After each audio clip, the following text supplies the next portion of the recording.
Et bonjour et bienvenue dans cette nouvelle Crickstick. Alors aujourd'hui dédiée aux films d'animation Pixar, on va en parler de deux en particulier, donc Vice Versa et Soul. Mais pour ça je ne suis pas tout seul aujourd'hui, je suis avec Vanji. Salut Vanji. Eh bien, salut à tous. On est deux aujourd'hui pour cette Crickstick. Pour On un devrait double du coup film. appeler... comment on l'appelle? Une Vange Crickstick? La vache, c'est dur à dire quand même. Ah, c'est dur à dire. On n'a pas des pseudos très fusionnels, on va dire. Cricksgistic. Oh la vache. Bon. En tout cas, on va commencer du coup directement par Vice Versa, qui est sorti donc en 2015 et qui est un film Pixar qui présente un petit peu comment se passent les émotions dans notre cerveau avec tout plein d'imagination à la Pixar. On va commencer par ça. Donc c'est comment les émotions sont imaginées par Pixar. C'est pas comme ça forcément dans la vraie vie. Mais ça illustre ce qui peut se passer dans la tête d'une petite fille en l'occurrence qui s'appelle Riley. Qui a tu dis qu'elle a 12 ans, moi j'aurais dit un peu plus jeune, mais bon voilà, 10-12 ans on va dire. Ouais, mais il me semble que c'est ça, peut-être 11-12 ans, ouais.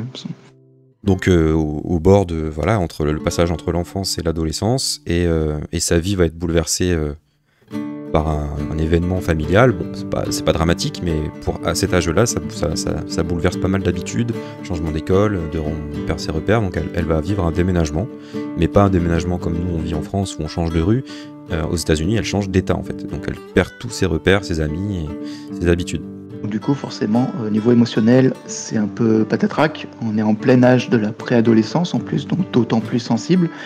Et c'est là que le film est intéressant, c'est qu'il montre un peu comment se passe cette transition de la préadolescence, comment la psyché finalement d'un enfant se transforme, comment ses anciens repères disparaissent et comment il va s'en construire des nouveaux.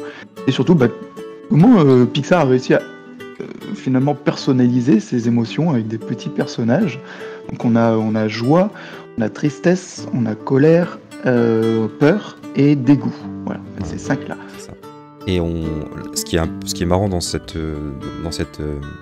film, l'angle sur lequel Pixar part dès le début, c'est que il n'y a pas les 4 émotions d'un coup qui sont là, et donc là, a priori, une émotion principale vient à la naissance du bébé, et là cette émotion de Riley qui l'accompagne dès sa naissance, et c'est la joie, donc c'est Joy dans le film, qui du coup est née avec elle, elles naissent en même temps, et donc elle va l'accompagner tout au long de son enfance, ce qui fait que Joy est on a l'impression que c'est un petit peu la gardienne, l'ange gardienne un peu l'ange gardien du personnage, et un petit peu la responsable des émotions, celle qui veille au grain et que tout se passe bien et qu'il y a pas ça part pas dans tous les sens.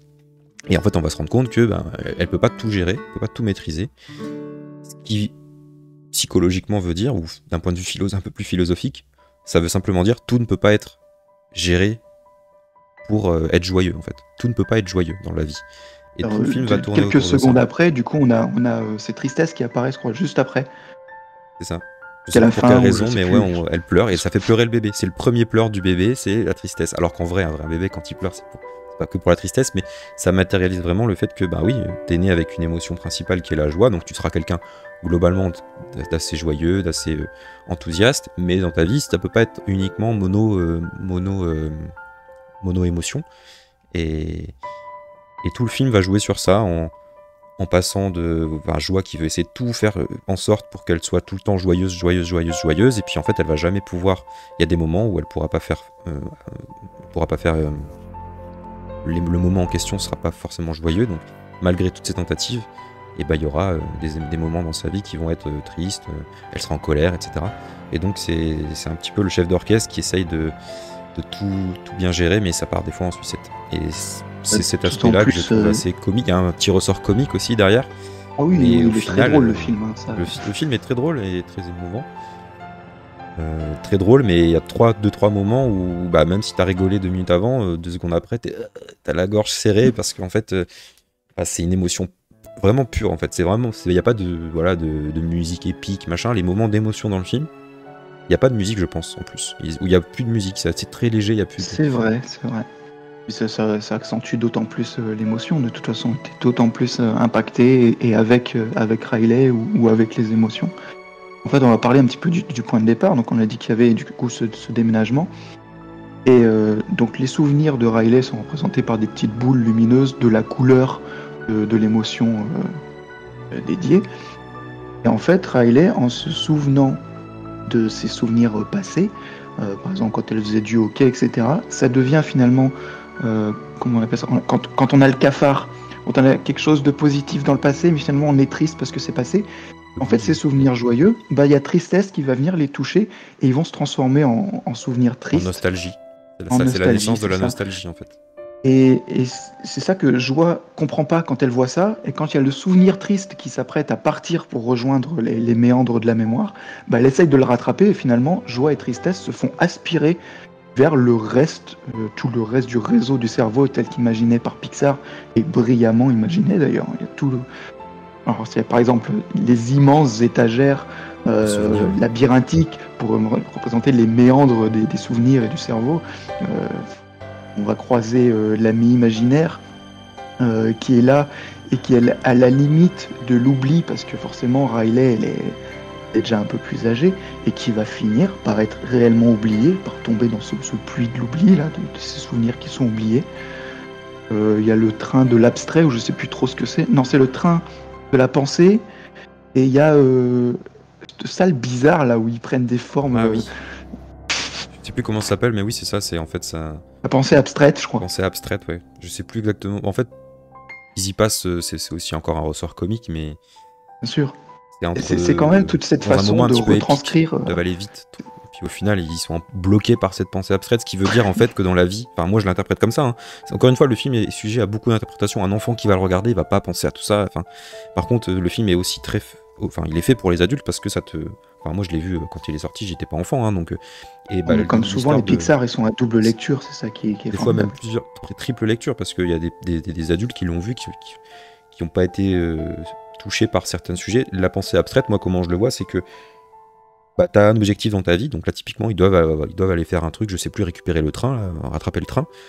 Et donc ils ont un objectif. Toi, comme dans ta vie, tu peux avoir des objectifs déterminés, je dois faire les courses, machin, tout ça. Et puis au final, tu vas être pris dans ton truc, et en plein milieu de ton parcours vers cet objectif, il y a un truc qui va te bloquer. Et là, c'est de la pensée abstraite, ça va être des doutes, des trucs un peu bizarres dans ta tête qui vont te ralentir, des craintes, des trucs qui sont pas finalement abstraits, parce que tu as des fois des peurs qui sont pas...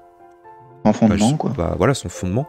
Donc ça peut aussi matérialiser, on sort de la zone de confort, tu vois. Donc il y a beaucoup de choses comme ça dans le film qui sont illustrées, alors qu'en fait, derrière, chacun peut y mettre un peu ce qu'il veut. Et ça, je trouve que c'est très bien fait, parce que les bases, les émotions, les souvenirs, et l'imbrication des deux, avec le train avec les boules qui roulent, là, enfin le rail, on va dire.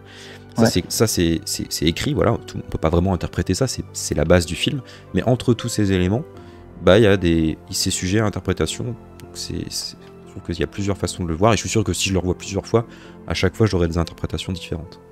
Il y a plusieurs concepts encore qui sont illustrés, comme comment sont construits les rêves. J'ai trouvé ça hyper drôle aussi. T'as les émotions, elles sont là, elles regardent la limite, c'est comme si elles regardaient une série. Alors qu'est-ce qui nous prépare ce soir? Et puis t'as les studios des rêves qui bricolent des trucs, c'est incroyable. Et puis c'est pareil, le truc qui te revient en tête, la musique qui te revient en tête. Oui. Je sais plus comment il l'explique dans le film. C'est une pub. Je crois que c'est une pub de brosse à dents ou je sais plus quoi, un truc comme ça, non? Ouais, c'est ça. Mais pourquoi comment il l'amène dans le film?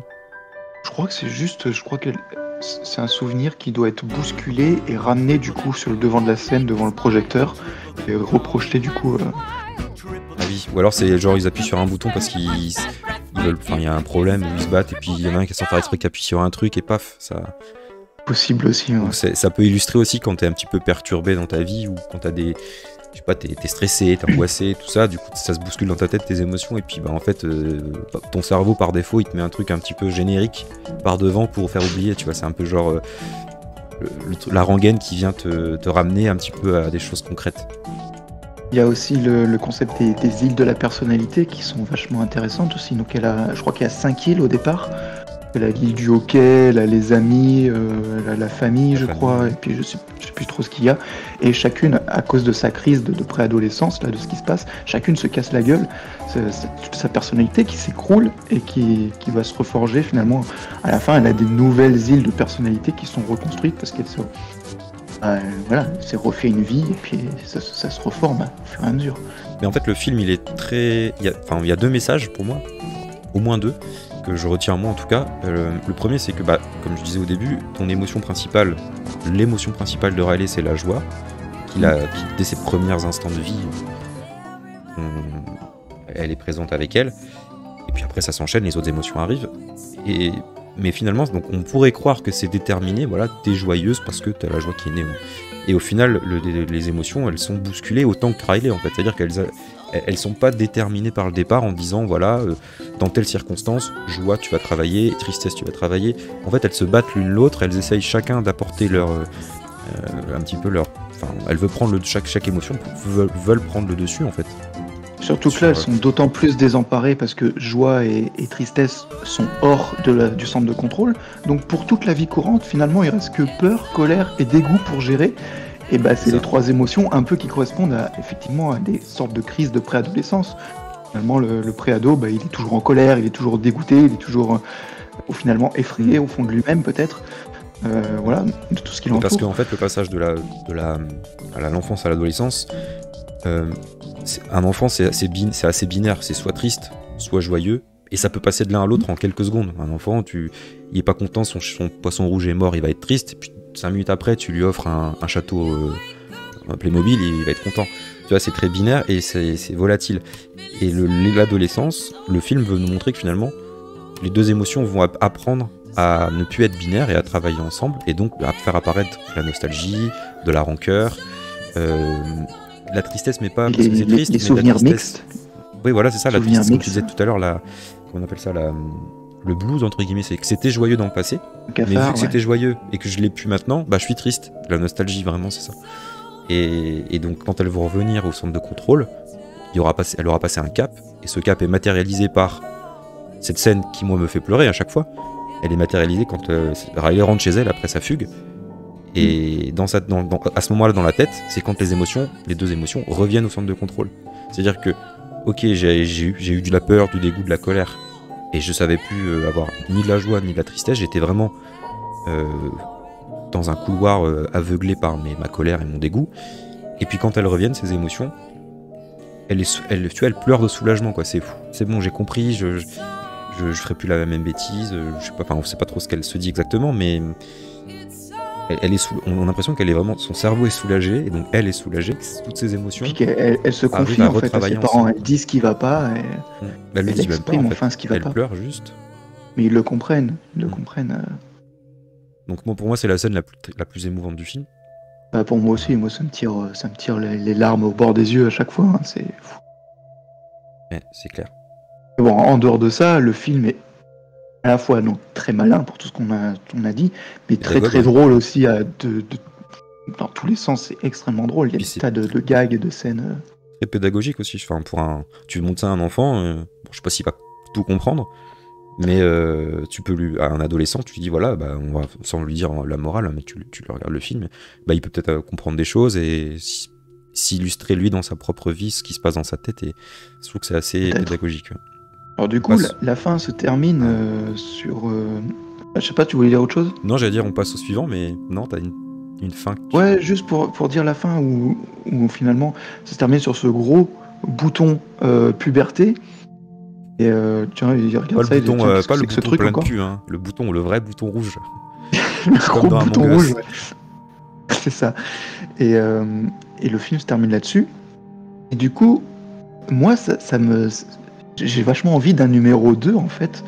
Je m'étais dit à réfléchir un peu qu'est-ce que ça pourrait être un vice-versa 2 qui se passerait quelques années plus tard en pleine adolescence, où ce gros bouton puberté serait en train d'être appuyé peut-être au tout début du film, et on aurait des nouveaux chamboulements dans le cerveau, donc à cause des hormones, tout ce qui est transformation du corps, etc. On pourrait peut-être avoir une nouvelle émotion, genre l'amour adolescent, c'est l'amour stupide, où elle tomberait amoureux d'un garçon, et finalement ça pourrait devenir en quelque sorte le nouvel antagoniste de ce garçon. Fille, c'est l'époque.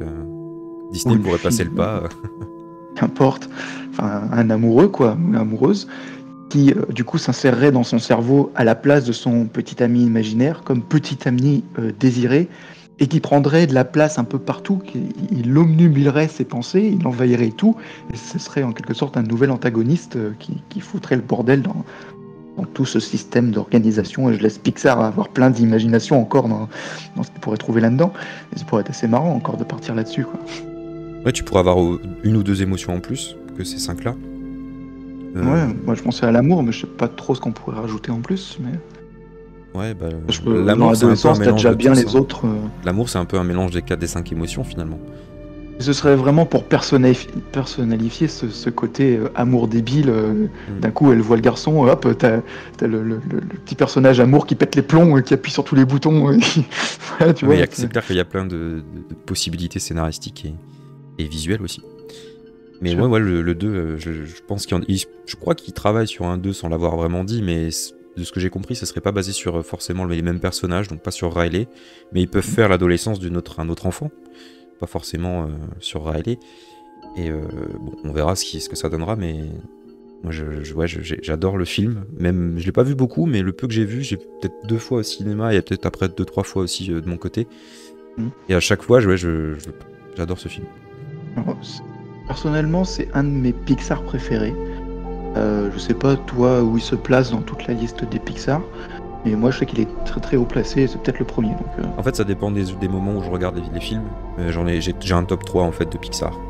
Donc j'ai Vice Versa, j'ai Coco et j'ai Là-haut. Et les trois, surtout Coco et Vice Versa, ils sont très... Des fois il y en a un qui passe devant, des fois c'est Vice Versa, enfin c'est Vice Versa, ça porte bien son terme. Des fois c'est l'un, des fois c'est l'autre. Et Là-haut est toujours deuxième ou troisième, quoi. Et donc là, on va parler d'un film qui est pas du tout dans mon top. Ouais, donc on va parler de Soul, qui est sorti en 2020, fin 2020, donc c'est pas si vieux que ça finalement. Il n'a pas pu sortir au cinéma et qui est sorti directement en streaming, enfin sur Disney+. Mais qui reste un peu dans le même esprit. On est un peu sur la notion de la vie, pas tellement sur les émotions, mais comment finalement se forge une personnalité, en quelque sorte. Donc pour se pitcher rapidement le début du film, donc on a Joe Gardner qui est un prof de musique et passionné de jazz, de piano, et qui est un petit peu frustré de ne jamais avoir pu réussir son rêve d'être un jazzman accompli dans un band, etc. Et qui meurt accidentellement au tout début, et se retrouve du coup dans l'après-vie, le grand après. Donc c'est un chemin où il y a toutes les âmes des morts qui montent vers une grande lumière. Et il n'a pas envie de mourir. Lui, sa vie, il l'a pas accompli pour lui. Il n'a pas accompli son rêve. Il n'a pas envie de mourir. Donc finalement, il s'échappe, il se laisse tomber du chemin. Et il tombe, et il apparaît dans le grand avant, c'est ça ? Une sorte d'avant-vie, où en fait sont forgées les toutes jeunes âmes, les âmes naissantes, avant d'être insérées sur Terre dans un corps. Et ces jeunes âmes, donc elles sont formées par des formateurs qui s'appellent tous Michel.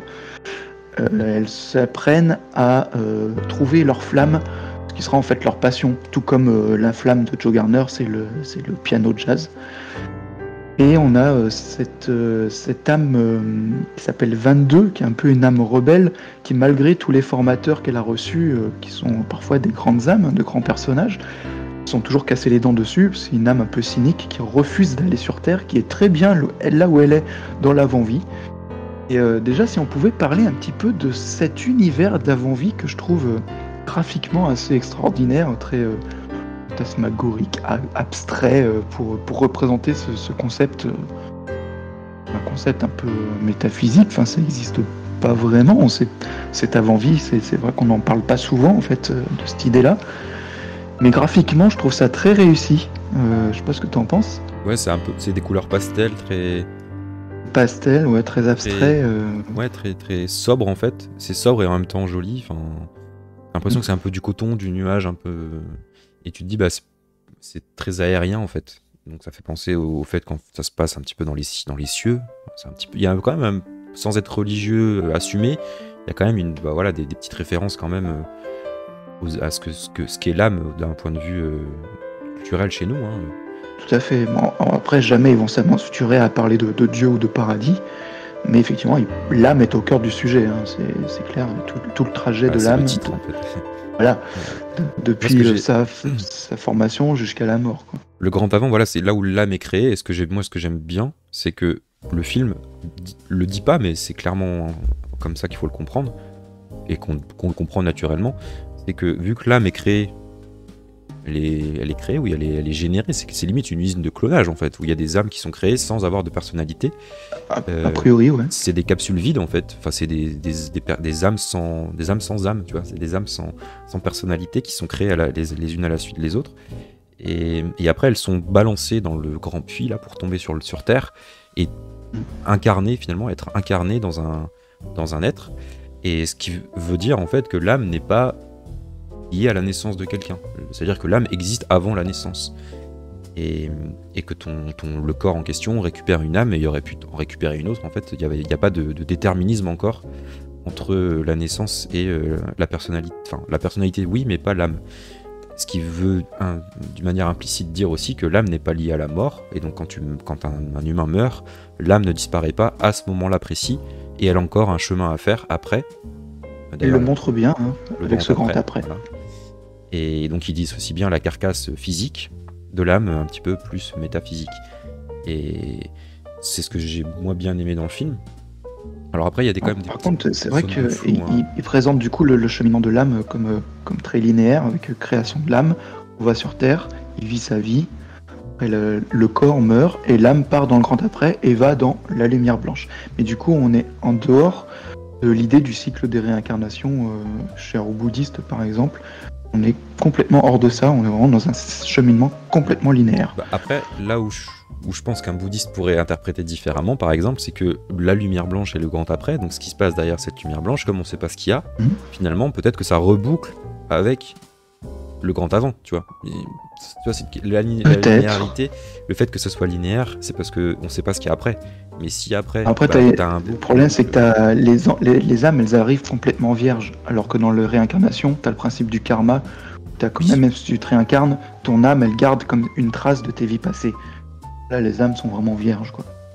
Mais voilà, le film est déjà, le film est magnifique. Enfin, visuellement, il passe un cap encore de Pixar. Hein. Et la musique. C'est soit déjà au cœur ce côté abstrait et coloré du grand avant, mais pour le côté monde réaliste dans New York, c'est incroyablement réaliste. Hein, à part les graphismes, les bonhommes, tu vois que c'est à pas part les réel, persos qui sont à la mais Pixar. Tu mets ça avec des vrais personnages. Tu as l'impression que c'est du monde réel en fait. C'est photoréaliste. À un moment, je me suis dit, mais est-ce qu'ils ont fait des prises de vue réelles ? Enfin, je me suis vraiment posé la question à certains moments. Hein. C'était époustouflant, quoi. La texture c'est des fois même plus beau qu'un vrai film. Tu te dis, mais attends, mais comment ils font ? Et... c'est ça l'avantage aussi de la 3D hein, et des textures, c'est que tu peux toujours faire plus beau, plus détaillé que le vrai. Aussi, ouais.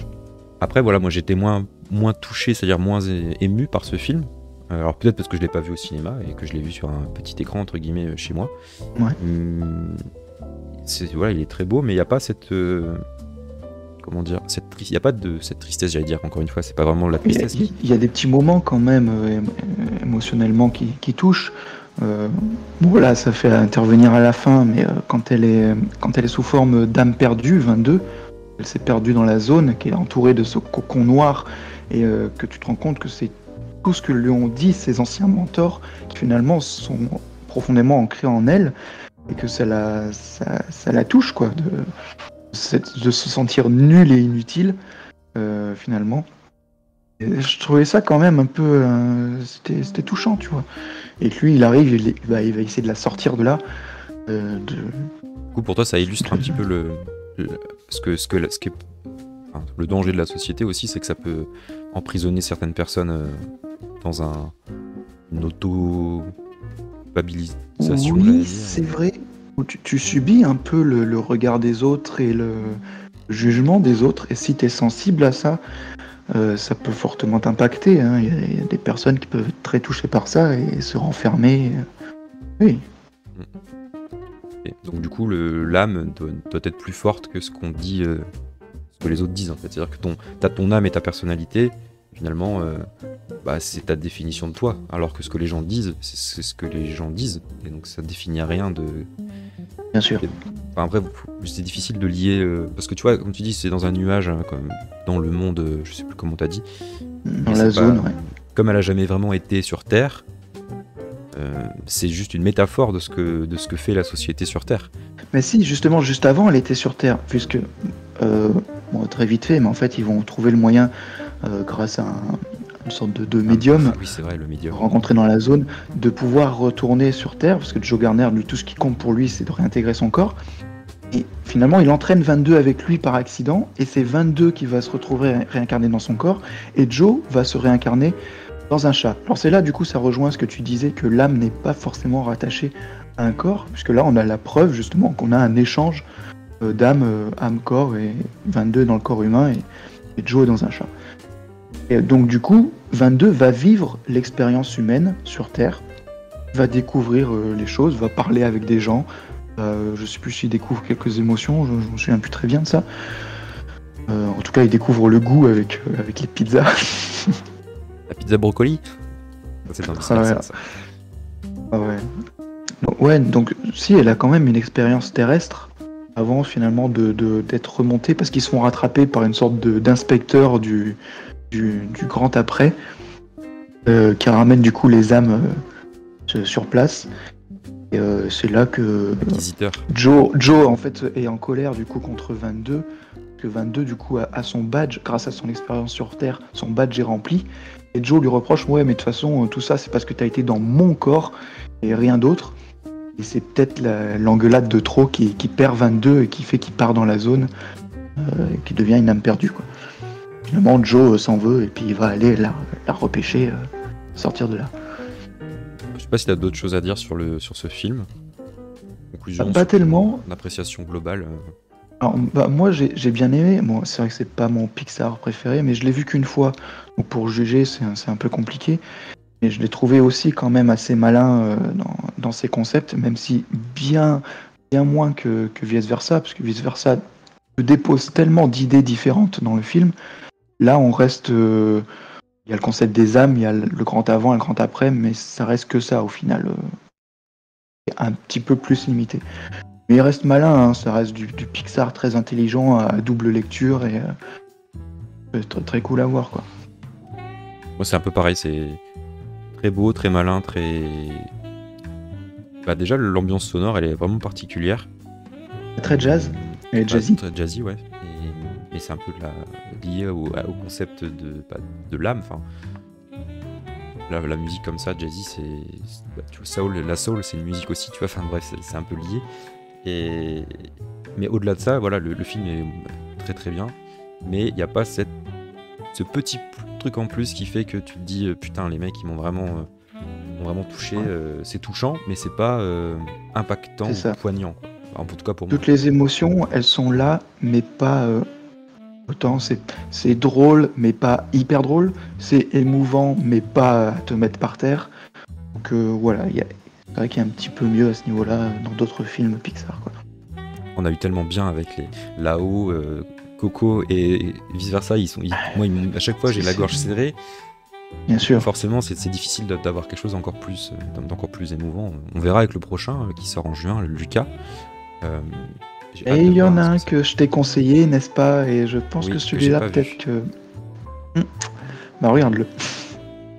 Ok. Voilà, bon sur ce on va se quitter là-dessus. En tout cas, merci Vanji d'avoir participé et d'avoir donné ton avis sur ces films. Bah pas de souci, c'est toujours un plaisir.